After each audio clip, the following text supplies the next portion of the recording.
Esta es la historia de un asesinato y de un ascensor que no se sabía si iba hacia arriba o hacia abajo.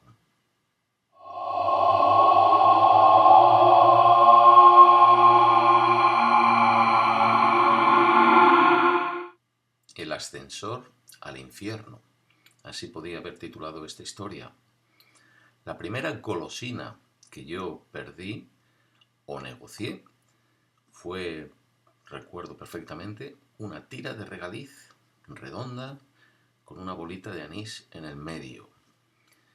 Y la perdí siendo yo novato, se la tuve que dar a un veterano una vez que un celador nos había enviado a los dos a la balonera a recoger balones y él miró en un instante dentro del garaje que estaba al lado de la balonera, vio que estaba vacío y aprovechó para decirme lo que todos los veteranos nos decían a los novatos antes o después cuando tenían oportunidad: si me das una golosina, te enseño el ascensor al infierno. Y bueno, yo no tenía ninguna gana de entrar en el garaje, en penumbra, donde no podíamos entrar. Era un momento en el que estaba vacío y por eso lo aprovechaba.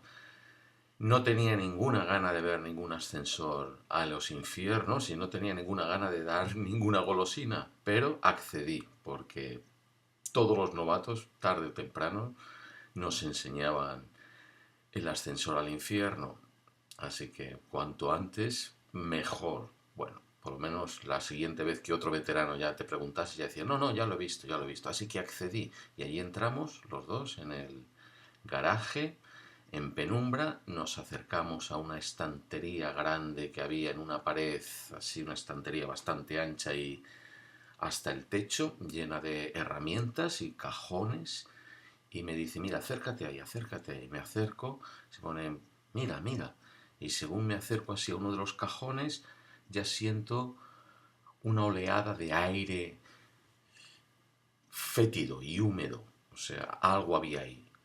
Y me dice, mete la mano. Digo, voy a meter yo la mano, la metes tú. No, acércate, mira, asómate. Y ya pensaba que me iba a hacer algún truco, me iba a dar una cogolla o algo. Y según acerco la cara al cajón, el aire acerrado, apútrido, el olor se hace más fuerte y la corriente también. Y me di cuenta, ya había un agujero.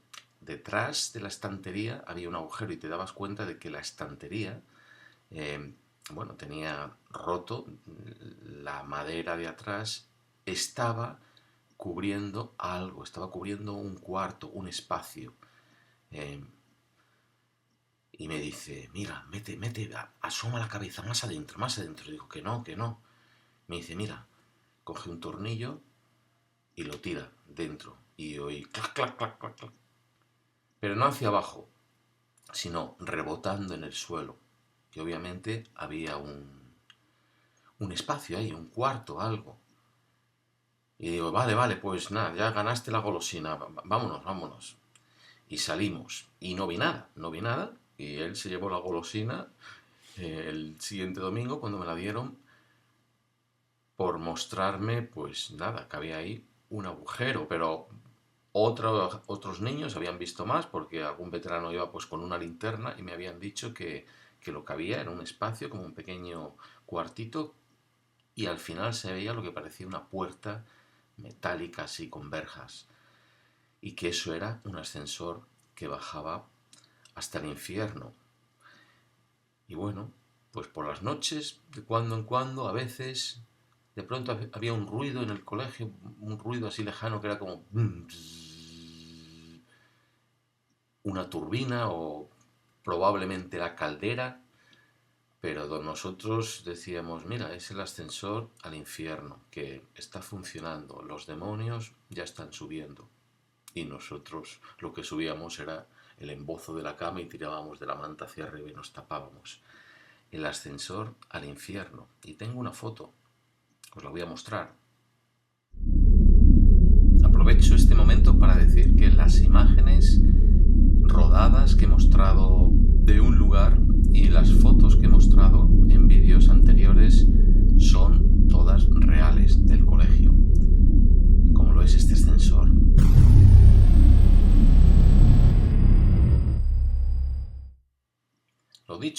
Podría haber titulado esta historia El ascensor al infierno, pero he decidido titularla El tocahuevos porque si no hubiese sido por este señor,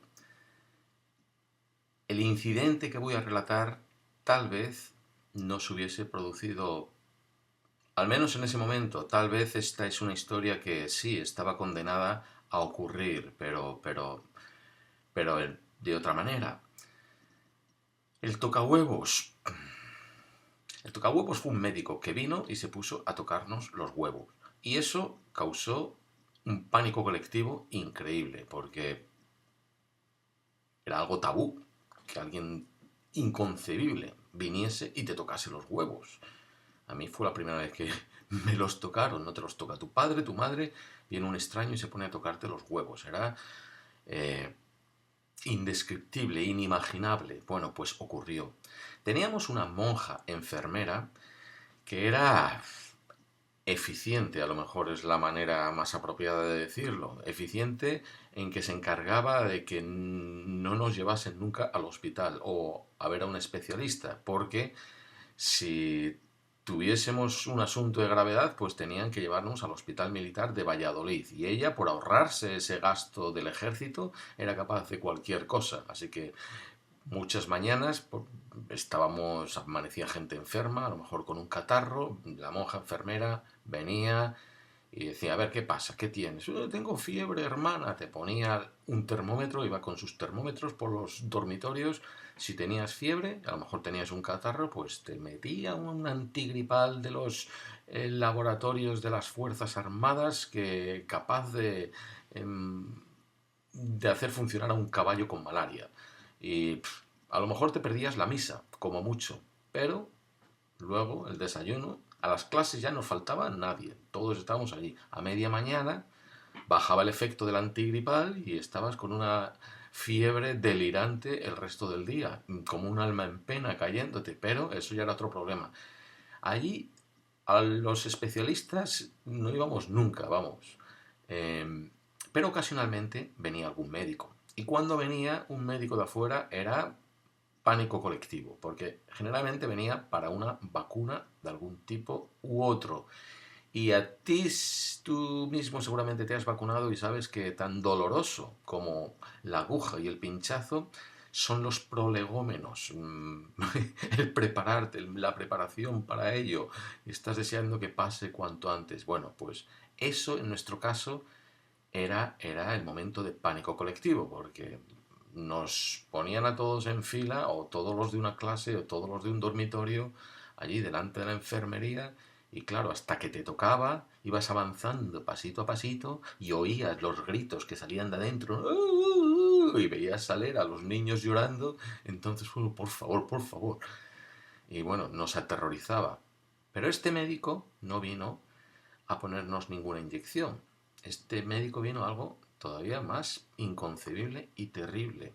El primer miércoles que llegó, que recuerdo que fue un miércoles, los primeros que pasaron por la enfermería fue el primer dormitorio, el de los pequeños, niños de 7, 8 años. Y ahí empezaron a salir niños llorando. ¿Qué pasa? ¿Qué te ha hecho? ¿Qué te ha hecho?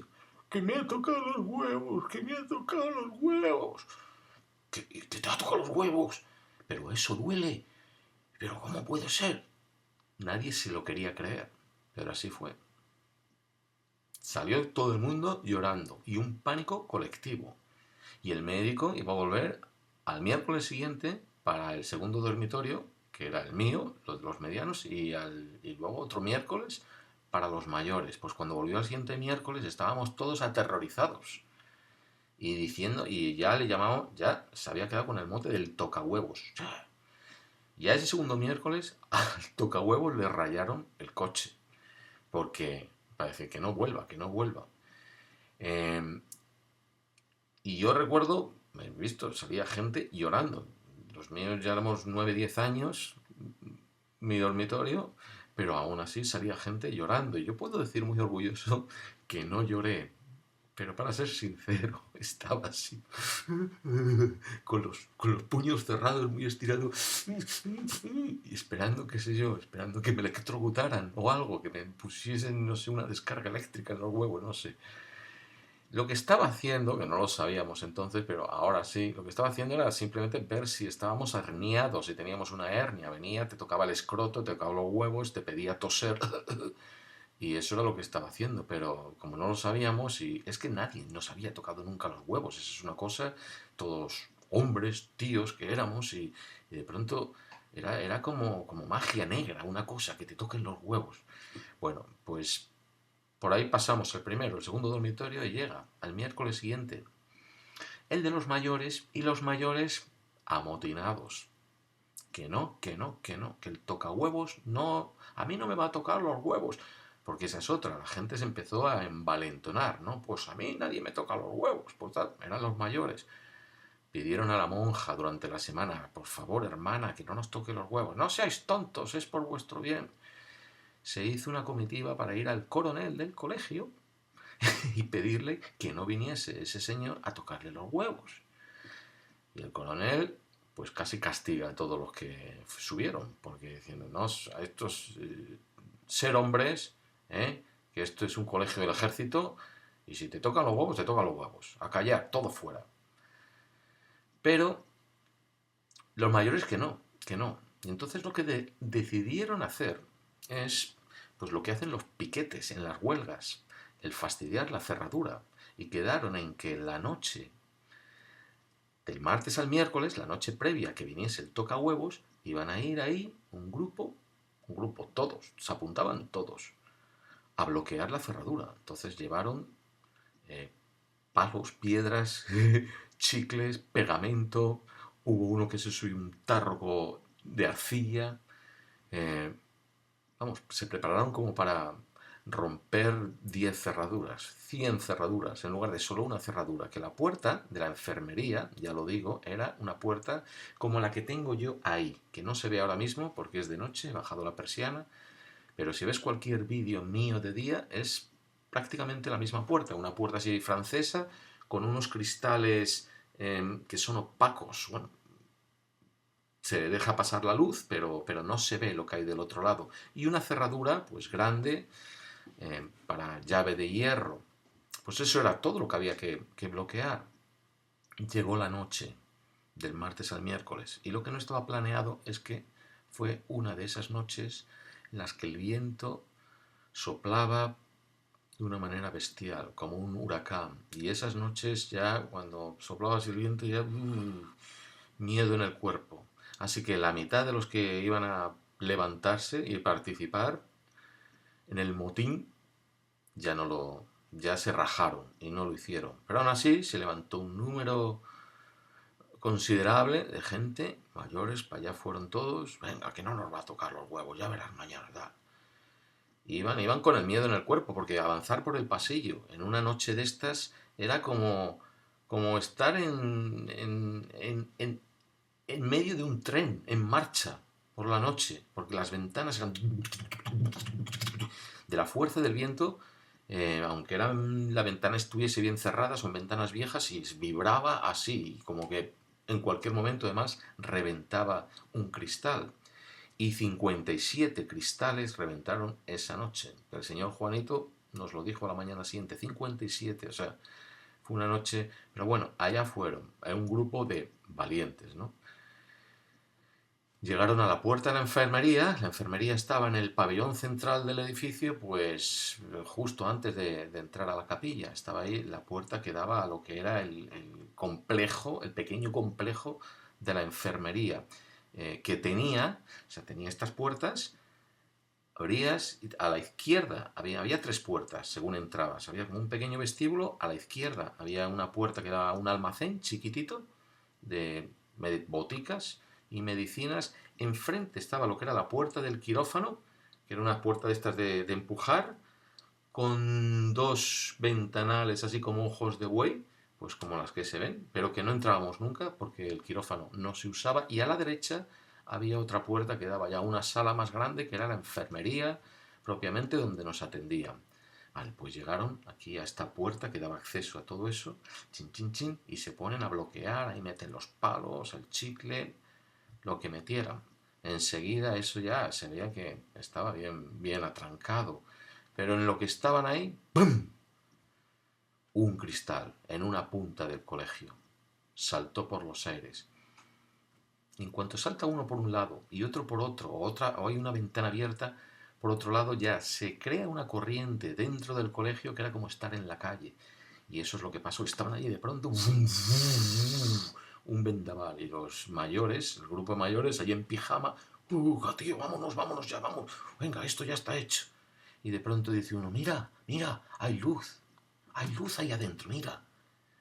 Y miraron y detrás de estos cristales, que ya digo, no se veía, no te puedes ver lo que hay detrás, pero transmite la luz. Y efectivamente, justo enfrente, lo que era la puerta del quirófano, por los ojos de buey, por las ventanitas, se veía una luz intermitente, como un, ¿cómo se llama? Un pip, pip, pip, pip, pip, que no se encendiese, como una barra, ¿cómo se llama? Un fluorescente, que no, una luz fluorescente que no se terminase de encender, pues así. Oye, pero sí, sí, hay luz. Lo vean todos, es un reflejo, es, pues será de que entra, a lo mejor hay rayos. No, no, no está lloviendo, no hay truenos, no hay rayos, pues será, viene a alguna ventana. Ese es el quirófano, ahí no hay ventanas, pero hay una luz. Y todos veían la luz y el reflejo claramente. Venga, tío, no, que esto ya está hecho, vámonos. Y dice otro, escucha, escucha, escucha. Y ahí se escuchaba el viento. Pero escuchar, mirar, escuchar bien, ¿no lo oís? Y... ah, ah, ah, ah, ah. Diversidad de opiniones, la luz la veían todos. El ruido, unos decían yo solo escucho el viento, otros decían no, ahí se escucha a alguien, se escucha a alguien. Parece que hay alguien. A lo mejor necesita ayuda. Nos hemos dejado a alguien dentro. No nos hemos dejado a alguien, nadie dentro, si no hemos entrado a la enfermería. Aquí no tenemos llave, no hemos bloqueado. Pues parece que hay que escuchar. Pues sí, sí, parece que se escucha a alguien. Eso debe ser el viento que está moviendo una ventana, que no hay ventanas, que es el quirófano, ahí no hay ventanas, es el quirófano. Y ya dice alguien, pues a mí me suena como si estuviesen degollando a un puerco y lo hubiesen amordazado.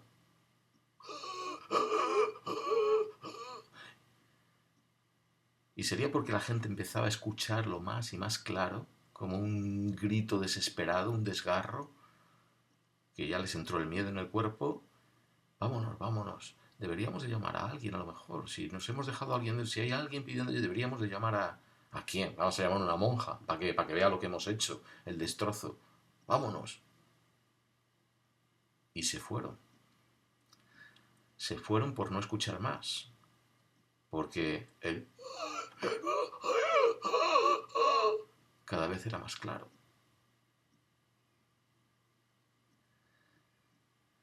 Unos se dormirían antes, otros más tarde, pero así quedó la cosa. A la mañana siguiente, el tocahuevos no pudo hacer su trabajo. Los mayores se salvaron ese miércoles, porque luego volvió otro más tarde, no sé si un mes más tarde, y pasaron por que les tocasen los huevos, pero se salvaron ese miércoles de pasar la revisión médica. Pero no por la cerradura. La cerradura, el señor Juanito la resolvió en 10 minutos, el problema. Porque antes de que llegase el tocahuevos, la enfermería ya estaba abierta. Temprano por la mañana, al ir hacia la iglesia, allí una monja se dio cuenta enseguida, llamó al señor Juanito, que era el carpintero, y en 10 minutos, no sé si tuvo que romper un cristal o desmanteló, descerrajó toda la cerradura, pero abrió la enfermería. Y debió de ser la monja enfermera, u otra a lo mejor, que entró a echar un vistazo a ver si la gamberrada se limitaba a eso o había ido a mayores, cuando dentro del quirófano, sobre la mesa del quirófano, descubrió que bajo una sábana había un cuerpo. Había el cuerpo de un niño, de los mayores, muerto. La autopsia reveló luego que la habían asfixiado, estrangulado, que esa era la causa de la muerte. Pero lo más impactante es que en el pecho tenía una marca, le habían marcado. Y por, no sé, por la cicatriz, por la marca que había, cómo se había marcado, dedujeron que se lo habían hecho antes de matarle, antes de asfixiarle o estrangularle. O sea, le habían torturado y le habían puesto una mordaza. Y le había estado ocurriendo en el mismo momento que los niños habían estado haciendo la gamberrada. Lo que habían estado escuchando era cómo torturaban a su compañero. ¿Cómo había entrado el niño ahí? Algo más había pasado esa noche, de lo que nadie se dio cuenta, pues por el ruido del viento. La estantería en el garaje que cubría el ascensor al infierno se había venido abajo, o la habían tirado, y había quedado expuesto la entrada al ascensor. Muchos, como yo mismo, con eso del ascensor al infierno y el ascensor por el que subían los demonios, nunca nos habíamos preguntado dónde realmente iba el ascensor. Estaba en el garaje, en los sótanos, hacia dónde subía. Pues ese día ya lo supimos, subía directamente al quirófano. Era un ascensor inutilizado, pero que se utilizaba en los tiempos de hospital, pues desde el garaje donde llegaba la ambulancia para meter la camilla en un caso de urgencia y subir directamente 2 plantas más arriba al quirófano. Era el único sitio donde iba. Por ahí habían subido al niño. Esa noche lo habían utilizado.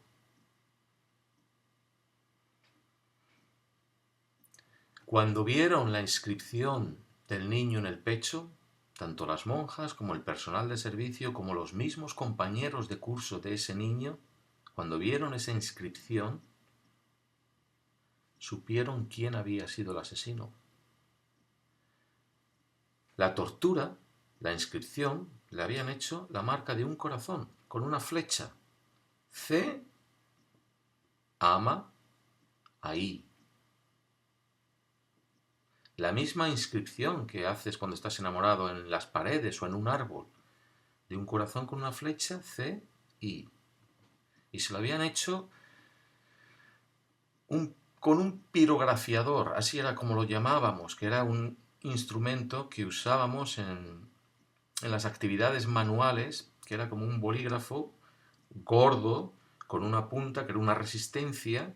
Entonces enchufabas el bolígrafo y la resistencia se ponía al rojo vivo y con eso dibujabas en madera. Tenías una lámina de ocumen o de madera barata y ahí dibujabas algo o calcabas un dibujo, que es lo que hacíamos, y luego con el pirografiador ibas y dejabas en fuego, hacías, marcabas la madera en fuego. Eso habían usado para marcarle ese corazón con esa flecha de amor, C, ama, y en el pecho. Los mayores y todo el mundo, desde entonces, cuando vieron eso, pensaron que ese ascensor, si tal vez no fuese cierto que bajase realmente hasta el infierno, porque supieron y comprendieron quién era ese niño, quién lo asesinó y por qué razón, es precisamente la próxima historia que te voy a contar. Los amantes. No te la pierdas. Hasta otra.